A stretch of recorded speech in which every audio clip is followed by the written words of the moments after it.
আসসালামু আলাইকুম গাইস, আশা করি সবাই ভালো আছেন। তো আজ চলে যাচ্ছি আপনাদের জন্য একটি ব্লগ তৈরি করার জন্য জমিদের বাড়ি। তো এটা পড়ছে রূপগঞ্জ, নারায়ণগঞ্জ, মুরাপাড়া।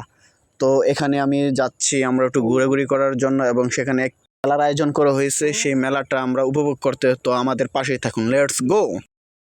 আমরা এখন মেলার কাছাকাছি চলে আসলাম, এবং কি সেই জমিদারি বাড়ির কাছাকাছি। তো জমিদারি বাড়ির কাছাকাছি সামনে একটা সুন্দর একটি রাস্তা, যে রাস্তাটা আসলে খুব সৌন্দর্য উপভোগ করা যায়, এবং আশেপাশের দৃশ্যগুলো খুবই সুন্দর।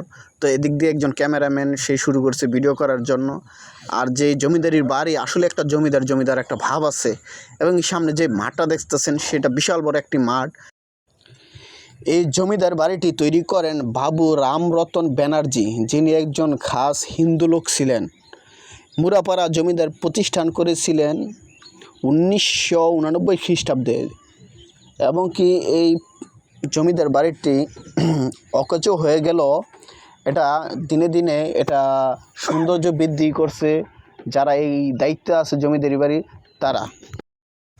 কিন্তু বর্তমানে এটা একটি সরকারি কলেজ হিসেবে গণ্য করা হয়েছে, কারণ এটা পরিত্যক্ত থাকতে থাকতে যখন এটা নষ্ট হয়ে যাচ্ছে, তখনই সরকারিভাবে এটা একটি কলেজ হিসেবে গণ্য করা হয়েছে, এবং কি এটা একটা সরকারি প্রতিষ্ঠান হিসাবে এখন পরিচিতি লাভ করেছে।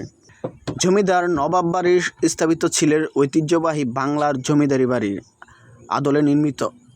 বাড়ির ভিতরে ছিল বিভিন্ন কক্ষ, মন্দির, পুকুর এবং কি বাগান। বাড়ির চারপাশে ছিল উঁচু দেয়াল ও গেট, যা নিরাপত্তার জন্য ব্যবহৃত হতো। জমিদাররা নবাব বাড়ির মালিক ছিলেন নবাব পরিবারের সদস্যরা। তারা ছিলেন স্থানীয় সমাজের প্রভাবশালী ও সম্মানিত ব্যক্তি। তাদের আর্থিক অবস্থা ছিল ভালো, এবং কি তারা শিক্ষা, সাংস্কৃতিক, ধর্মীয় কর্মকাণ্ডে সক্রিয় ছিলেন। জমিদার নবাব বাড়ি ছিল রূপগঞ্জ ঐতিহাসিক ও সাংস্কৃতিক কেন্দ্র। এটি স্থানীয় ইতিহাস, সাংস্কৃতিক ও অংশ হিসেবে বিবেচিত হয়।